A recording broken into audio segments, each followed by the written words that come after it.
It's recording, but I'll let you know when I.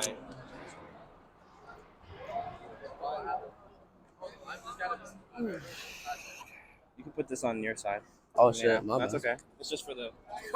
We're sponsored by We're Essentia. sponsored by Acadu. Eventually, you're gonna be sponsored by Essentia. I just gotta keep moving. That's what I'm just doing right now. I'm just moving.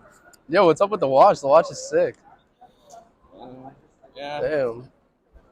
Okay, hold on.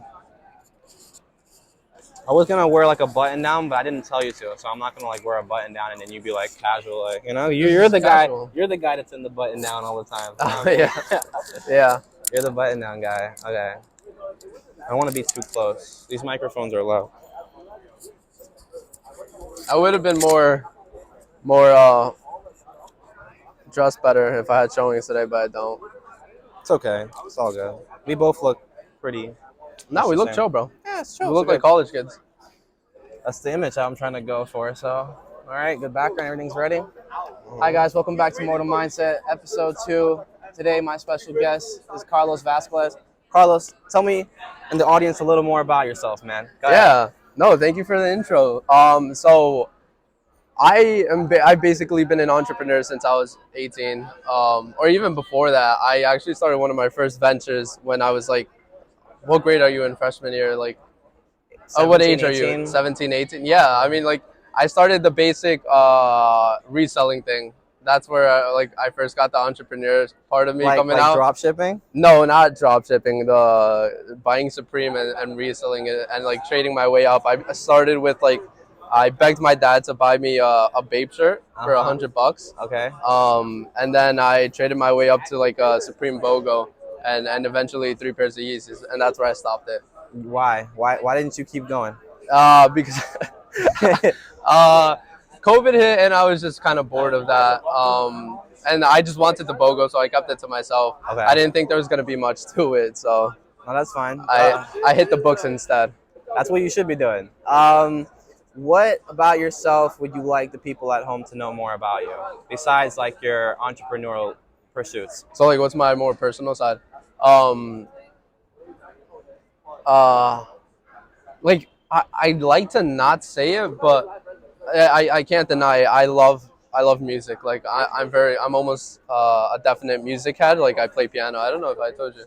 Yeah, I showed you. Yeah, You showed me. I love playing piano. Or like with the business side of me, like I think that's where my personality side of me comes out as well. Because whenever there's stress or a deal didn't go through or I did something wrong, I hit the ivory keys and I just try to lose track of what's going on. At what age did you start playing piano? Playing piano, I actually started late. I'd say around 7th grade. Okay, 7th grade. Yeah, that's pretty late. Kids usually start around like 7 years old. No, I seen. I have a friend who plays piano. His little brother plays piano. It's magic, yo. Once you read the notes, like you guys like are automatic with your fingers. So Yeah. that's pretty impressive. I played piano and not piano.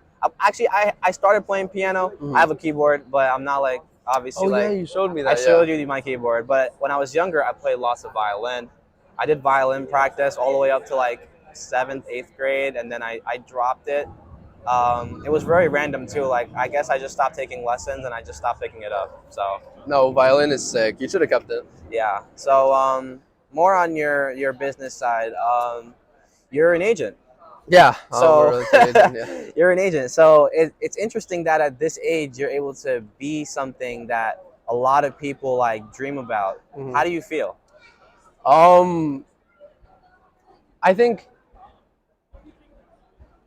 Okay, so bottom line, it feels great. Like it feels amazing. I was just thinking about it the other day. I was taking a stroll down Central Park South and heading towards 120 Central Park South because that's where I had my showings, or that's my listing right now.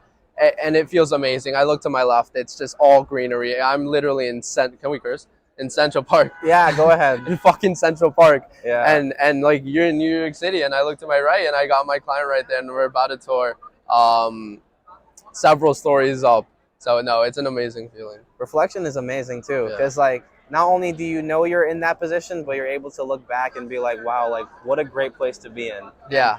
And Yeah. what a blessing it is, to be honest with you, because like I said, it's a lot of responsibility. It's a big opportunity for you. Uh-huh. How are you managing this opportunity? And I guess more specifically, what are some things that you feel like you go for as an agent, like your strategy? Like, how do you approach clients? How do you approach deals? And what is the objective? Obviously, the end is to achieve something with the client, but how do you initially approach that in your mind? That way you can physically do that with the people that you're working with.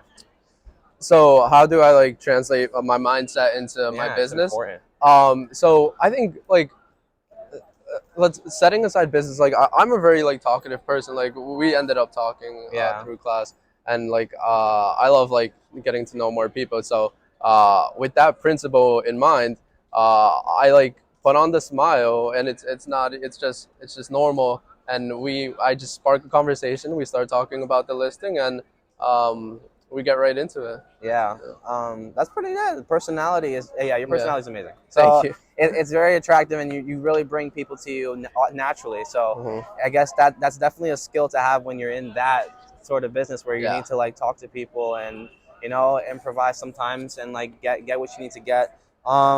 How do you feel that your company has allowed you to become yourself in the way that you're describing? Like, do you feel like the relationship between like like your peers, your coworkers, and even like your boss is like allowing you to do what you want to do in this position? Yeah, definitely. I mean, that's one of the principles as to why I entered into real estate. It's really flexibility. Uh-huh. With the Nest Seekers, it's definitely a growing company and it's innovating all the time. But if we zoom into the Kim team, which is the team I'm in Nest Seekers, um, it does not really feel like a boss or I'm being bossed around. It's just do your thing, make your money. And all of us are really young. Um, and I think that's a huge aspect, right? Like having lots of young people, innovative, fresh minds, ready to hit the ground running every day. Yeah, no, definitely. What is some things that you feel like that your teams have been working on in the past that you would like to work on going forward? Definitely, they're doing something great in Mexico. Recently, we've been selling listings in Rivera Maya and Tulum. Okay. So there's been this Mexican, actually the biggest construction company in Mexico, and so we've been signed on, and we've been selling to the New York Knicks, like Todd Gibson and James Johnson. What's this? Obi Obi Toppin. Toppin. Mhm. Yeah, So cool. we're through those. We hope to get referrals and then get other players on the team. Yeah, I've heard how the NBA is trying to help their Mhm. players like see themselves more as athletes and like as like business people. So that's pretty cool, especially like in the game of real estate. That's honestly fun. I feel like Yeah. if my job was to just like like look at these places and then try to like help people understand the value in them, like that's pretty Yeah, and awesome. they pop into the office sometimes, which is cool. They're like, "Hey guys, how's everything Yeah, going?" we have like football players come in and basketball players. Cool. Yeah. So that's how you're building your social network. Yeah. So how do Yeah. you feel like you've been able to do that with clients, and have you kept anybody like from any previous like So viewings or showings that you've had? Like, how are you keeping in contact with these people and like improving these relationships that could lead you to who knows where? yeah. So you really can just become friends with your clients sometimes, and it's like we tour one place after the other, and you can't help but grow a relationship with them, right? And a friendship, and it's nice to have because then eventually these guys uh refer you to their friends, and that's how you keep on growing. Yeah, and it's like a branch. You keep building that ecosystem that Hmm. you want, and you keep You building off the people around you. That's yeah, awesome, you and plant the seed and let it grow. you got to plant the seed, and you got to be patient too. You don't want to be pushy and like, hey, can you help me with this like all the time? Like I know it's good to reach out, but it's also good like when to not, and keep it to yourself. Yeah. So like, how do you feel like you've been improving your other ecosystems? As in, like, I know you're a business guy, so you have other things that you're trying to work on. Can you Yeah. elaborate on your projects, maybe like some ventures that you're recently pursuing on? Yeah, so being that I'm an entrepreneur at this young age, I'm trying to hit every front um, as much as possible. So I've started, not started. I've started one company and I've joined a startup. I actually joined my first startup when I was 18, um, which has definitely been fun. It's been a fun journey. Really, again, you have the liberty financially and socially to work whenever you can. That's not to say that you should only work whenever you want. It's you're You're always building working. your company, so you're Mhm. really always working. So maybe erase the time liberty, the social liberty aspect, but uh, I think it's definitely fun because I've had to for one of my ventures. One is Delivery Buds, the other one's Acadu. Uh-huh. Acadu. Can you explain? Can you explain So what do you Delivery think? Buds, we deliver weed around the city. We have almost 200 drivers now, and we're signing on our first dispensary within the next 2 months. Cool. And then like for that, what was it? Did it come easy to you that type of business where you're helping, I guess, people with like, is it like medicated? Like, is this like stuff that's helping like people who are like prescribed, or like is this because like you feel like now that weed is legal in New York State, like you can like pursue like legally any way you can sell? Yeah. So within the startup business, a really important point is why now, Okay. and you hit it spot on. Weed is now legal, so we're the point of the company. The goal is to change the shady, archaic, negative light of drug dealing around the corner and turn it into a more reliable, trustworthy deal. Uh-huh. And then your other Acadu. Acadu. It's a completely different world. It's in the ed tech. Yeah. That's like, You did a 360 on yeah, this. yeah. Okay. It's we're hitting like completely opposite points. But with ed tech, basically, there's an issue within both low income schools where students aren't getting the same college guidance counseling as a private school would, right? Or wealthy schools. Mm. And so, in fact, 1 in 3 students at Ivy League schools, they did receive this like private guidance counseling. And so that basically means that there's a $3 billion market there, and that basically means that nearly 1 in 3 kids were able to pay that 4K to 6K fee for getting that help into getting into those schools. Yeah. And so I thought that we could try and change this really simply by simply making a guidance counseling platform where students integrate their criteria, uh, their grades, their volunteering, everything they've been doing, sports, and then you get a point-based system that shows you how on track you are to getting into your schools. Okay. Yeah, So it gives you like feedback on yeah, like whatever like you're pursuing. yeah. Like, and it could be anything. It doesn't have to be like anything sport related. Like if you want to be an artist, like a Mhm. painter, like hey, if you want to get into like this kind of school, like so you have the platform, and it's allowing students to reach, I guess, their college goals or like Yeah, yeah, and career. it's allowing low income schools, because obviously financially it can be an issue. Yeah. We're trying to solve that problem and make it possible Make for it every student. everybody to Yeah, it's go. in fact it's free. Uh-huh. Yeah. Okay, cool. I mean, what's like, how does how are you planning on expanding that? I know it's a startup, but hmm what are some long-term goals for that company that you would like to hit? So within the rest of this year till the end, I do want to get 100 students on it and help them with their counseling. So um, within the startup world, you can't keep the same platform, and I learned that early on because the world is always changing, so you have to be changing with it. And I saw that um, TikTok is huge, right?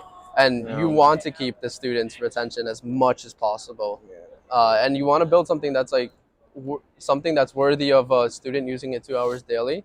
And so Acadu at first was not worthy of that, right? You're not going to be putting in your grades, report card to report card to report card, right? 4 times a year. Yeah. And so recently I had to make a pivot where we implemented a TikTok style questionnaire. So say you're Joseph and you're sophomore and you have the SAT coming up, right? Yeah. Um, So you get a TikTok style set of SAT questions, both math, all math, writing, and English. Okay. And so you scroll through it, you gain as many points as you can, and you try to compete against your friends on the leaderboard.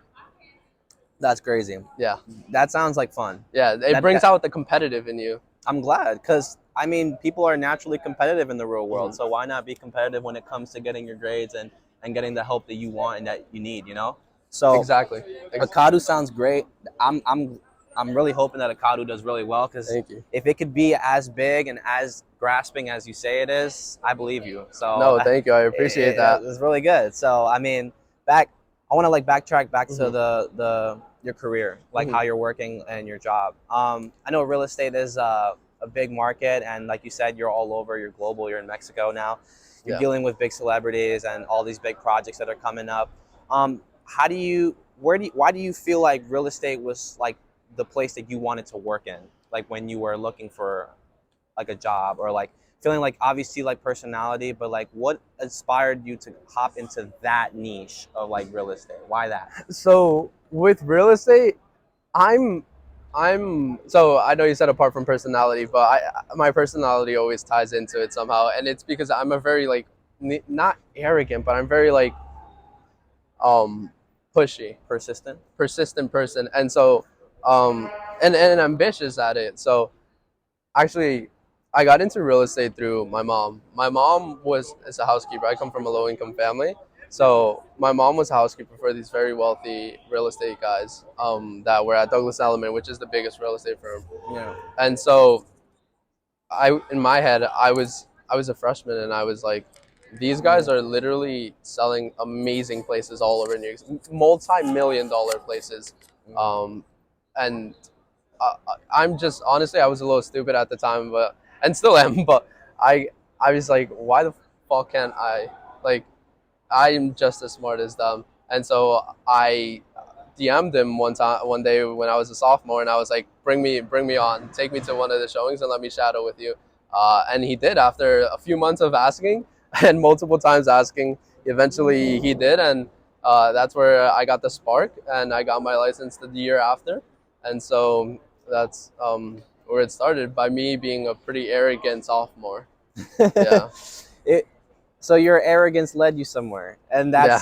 I mean that's not common. I mean arrogance usually leads you where your arrogance goes. So I mean shit, I'm glad that you were able to do that, because I guess what you're trying to say is that you were just so eager to get into something, and like you were like, the world has so many possibilities, why am I not going for them? Yeah, and it's just like, what makes me different from him? Yeah, and it's not in a comparison like way of saying it. Like obviously you're competing, but it's like, you want to be the best version that you can be. Exactly, and if he could do it, I could do it. Is my thing. Actually, he could. Yeah, definitely, Brand. You could do it better. I promise. I promise. Well, I've seen I'm it. not too sure about that, but Uh, it's just it's a mentality you kind of have to have as an entrepreneur, because like in the whole space, you're working for yourself, and so if you have the bad like any slightly negative mindset, you're gonna get demoralized, and that's the issue. That's why so many people quit, yeah. and you can't. I mean, I kind of have to put on the suit in order to keep at it, because obviously you keep at it. Nike said it well, just do it, and you'll grind. I felt that in my soul, because sometimes when I felt like not doing something that I needed to do, Mm-hmm. I just like reminded myself that I worked so hard to get to this point, like to make a choice. There's some people who don't have a choice. Like Yeah. in life, like we're privileged enough to be young, ambitious, and have the opportunity to go for whatever we want to go for. Exactly. So with that in mind, you need to be able to understand that although you have possibility, it's your job to go out and actually go do it. Yeah. And Self-initiative. Yeah. self-initiative is like, I feel like that's really gonna carry people, because you don't have to have some crazy talent in order to like be something big. No. You just need to be just in the game, and like although you're not like the main character in the beginning and you may not feel like it's working out for you, but like you just got to keep going, and it's like, I think you as a real estate agent understand this alibi, but it's like every time, let's say you make a phone call and you try to reach out to somebody and you get a no, and you keep getting no's, but that one yes combined for all The those cold no's. calling, yeah. Yeah, right? All those no's that you got, once you got that one yes, like that means you technically got a yes for every single one, because the point was to get Hmm. something, and you got something because you kept going for it. So Exactly. it's in everything It's a in numbers life. game. It's a numbers game, Yeah. and if you play statistically, you're gonna get something if you just keep pressing that button. So you keep gambling, you keep playing your game, and I'm happy that you're doing that, because I mean, you're, like you said, great at doing it. So I'm glad you're in that game. Thank you. I mean, Um, Ed Sheeran was a scrappy singer when he first started. Now he's like insane. I mean, Shape of You is a great song. yeah, all his songs are great, but He said himself he was a terrible singer, and then he just practiced until he got good at it. every come up story is different. Everybody Yeah. has their own challenges to overcome. What are some challenges that you feel like that you have been facing or have faced in the past Hmm. that was like, shit, I don't know if I can get over this? Ooh. I guess it'd be my most recent one. So, I've been doing real estate since I was 18. No, actually, that's a lie. I've been doing real estate since I was like 17 with the whole shadowing and the arrogant sophomore dilemma. But so I've definitely or I've tried to build up my sales skills, um, but not really technical skills, like with in terms of coding and building stuff. And so I think um, going back to the startup thing, like when you're doing something like that, you definitely want to be good at sales, but it's harder to be good at sale. It's harder to be good at coding than it is to be good at sales. Like sales is a little easier to get good at, and so in my mind, I was like, damn, I should have just like started coding earlier. But Yeah. no, you can learn, like everything has a learning curve, and you just got to get over it. So I taught myself how to code a bit in the past few months, and I've that's how I've started building Acadu. Yeah, and I understand. It's anything in life. It takes time and effort and patience. So like you said with Acadu, and even in your career business, it's lots of patience to become the person that you want to be, Yeah. right? And it's hard because we feel like the world is shifting in a way that's becoming a lot easier, that the mindset has to shift from things get easier to actually things get a lot fucking harder. Oh, It gets a lot yeah. fucking hard. The more things you want to do, the lot, especially like since we're getting older, Yeah. like our ability to learn new things becomes like harder and harder because of our brains being more developed and like already like established. Like it's hard to like stretch it out because we're not used to it. So stretching is definitely a skill and a lot of patience. So you feel like coding was one of those things for you that just touched that. And I get it, bro. I don't like coding either. Yeah. it's, No. it's No. it's really hard. So yeah, And it's annoying. It's so annoying. uh, in your business in real estate, how I know like in the beginning it's like you said it's patchy and like you're arrogant and you want to like pursue things, but like when you hit that bump and like you learn from it and like you kind of figure out like your routine, your strategy. My next question for you is going to be, what are some things that you wish that you learned in the business like beforehand before you got into it? Like what are some things that you wish that you knew Mhm. before you started, Yeah. that way you can like make it a lot easier for yourself in your new pursuits going forward? So I would be move as fast as you can, because I was not moving as fast as I can, and I guess I had my reasons at first, but I got this advice from a really great person, um, and so if you move as fast as you can, if something's not working, you move on to the next thing, but you never stop doing something. Does that make sense? Yeah. And so at my first brokerage, I was kind of just stable, and I was not moving much. I wasn't moving any deals. So and I stayed like that for a few months. Okay. So yeah, no, my best advice is if something's not working, move as fast as you can. And what about like when you hit like a roadblock and you're forced to like change course? How do you deal with that maneuvering process where you're like, okay, this is not working. Let's see what's working and let's focus on that. Or like how are you like dodging and like like maneuvering through these Yeah. issues that you're coming across? What is your initial response to them and how do you handle them? Especially when like you want to like grow, like you said, and become better at what you're trying to pursue. When you come across issues like, I don't know, anything you've experienced so far in your business, how have you dealt with that? not like in the process of moving forward, but like there was something in your way, and how did you fix it? So I think the first thing I do is um, go on a walk or a run, because that really just like you need to stop thinking about everything, like stop letting things hit you and just like breathe for a minute. And I know like lots of people would say that, but it's true. Like that actually helps so much, even if it's just like a 10-minute walk or run. Um, but that really clears the mind and gets you calm, because you don't want to make a decision when you're too happy or you're too sad, depending on what happened. Okay. So you kind of want to have this stable state, and from there you make that. From that point is when you're able to make a great decision. Um, that leads to my next question for Mhm. you, because for me, I feel like emotions are important, Mhm. keeping them under control. Having emotional intelligence Yeah. is key for like closing deals and making like Yes. making big moves, because Yes. you have big opportunities in front of you there. This Mhm. is like $1 million property, and it's really expensive, and it can change your life if you know you make the right choices. Yeah. So, what has been the hardest deal you've ever closed?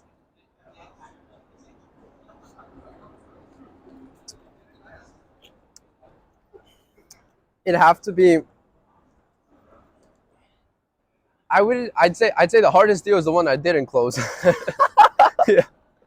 But the ones I did close were pretty good.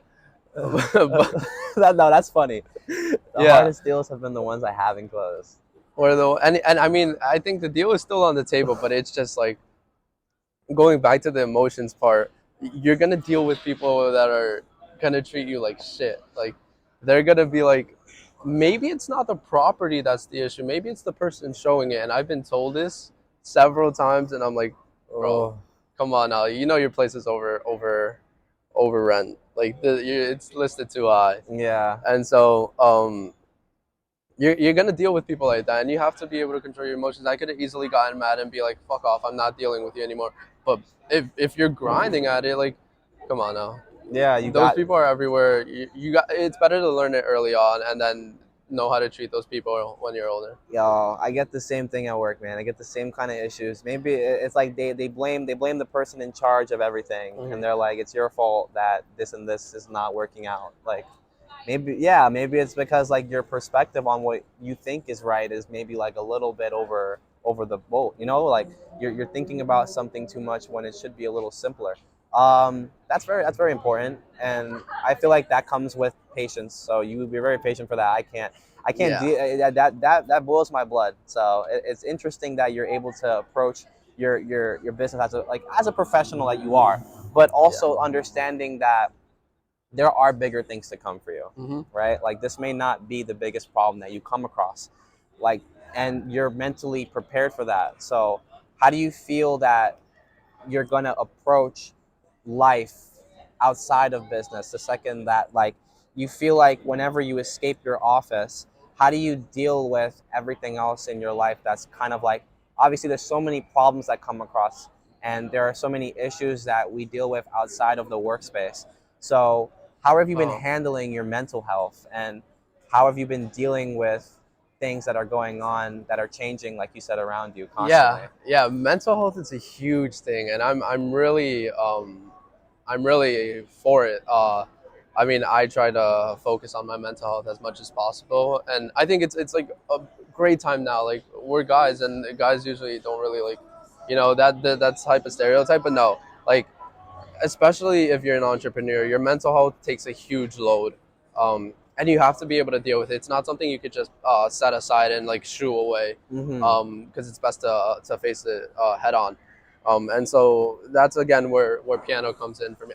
I'll tell you, I'm a scrappy pianist, but it's really where like for me it's like everyone has their way of getting their emotions out, and for me it's through playing piano.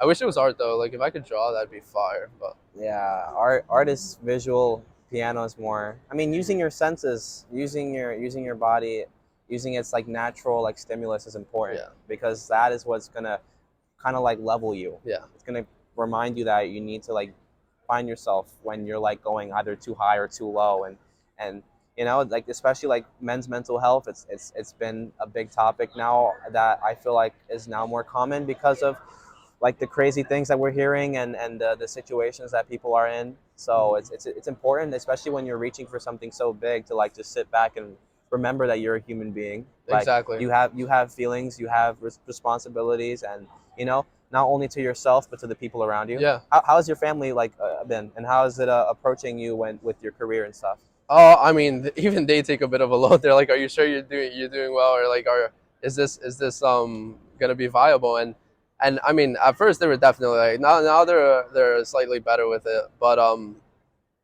I think if anything, I turn to my family when I have that sort of like stress or load on my mental health, and I try to hang out with them as much as possible, like go kick a ball or play soccer with them. Yeah. And so, if anything, I'm using them. Uh-huh. Um, Cool. And then like they remind you that, hey, like, you know, I love you no matter what. Like yeah, this is great for you, and I hope that you do well. no, for sure. And but that you have us, and you know we're there to take care of you whenever you need me to be there. So I mean, it's them why I do it. yeah, that's good. Motivation Yeah. and then it's in itself is important to keep anyone moving forward.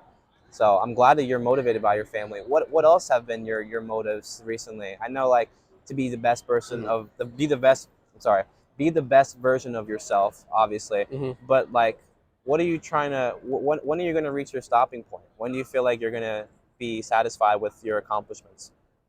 Um.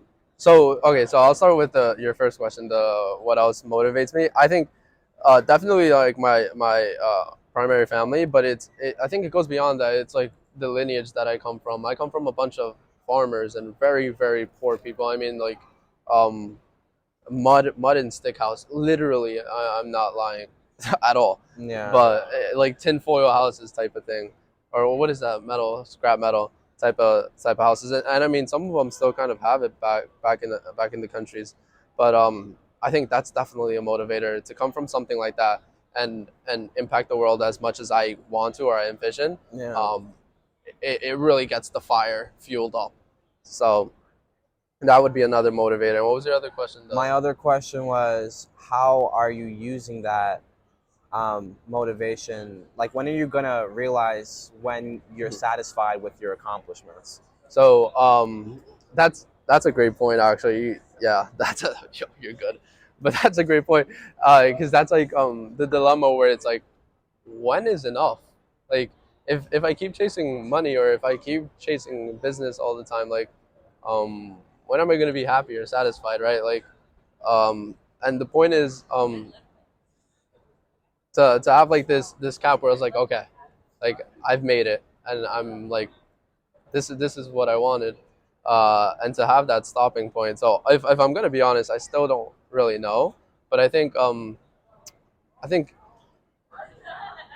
my stopping point might not be money because I'm extremely happy with the position I'm in now, and that's kind of like contra. It goes against my entrepreneur side, but I think I'll be happy if I do make an impact in the way I kind of want to. And I'll be happy even if it's just one person that I make that impact on. Okay. So eventually, it's about your legacy Yeah. and about who you pass on your ideas to, Yeah. and the modules and the things that you constantly are teaching yourself, and you want to teach maybe like your children one day. And the financial side of it, where like how much money do I want? That comes from really like both my parents and my children. I don't have kids, but but like I want to give my kids the best life they can have because my dad wanted that for me, and there's things I want to give to my parents that they've never had. So uh, that's when I do give them those things, Yeah. then that's when it's gonna be enough.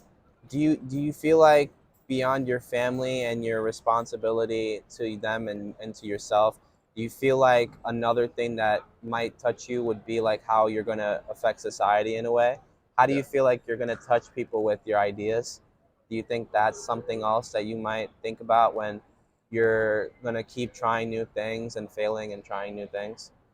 Like what influence am I gonna have on people? Yeah, like how are you gonna change the world with your ideas? Because you don't think about it, but you know any idea can become really big, and like You know, people might look up to you and be like, wow, like you're the CEO of this. Like I never thought like I could, you know, and then like the people that you touch, because obviously I tell this to people all the time that you don't realize it, but somebody's always watching you. Mhm. And no matter if it's good or bad, like people are trying to like be you in a way, because we're naturally like, you know, bouncing off people's energy, and we want to I guess apply our own little twist to things. Mhm. Like that's basically what we're here for. So just your touch and your twist is inspiring somebody else's twist in a way. Yeah, so I think that's I think it would be Acadu, because Acadu speaks through me, in the sense that I'd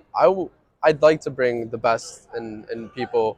Like if you don't have any self initiative, like come on, let's get on top of it. Let's get competitive, and let's try to become the best person you can be.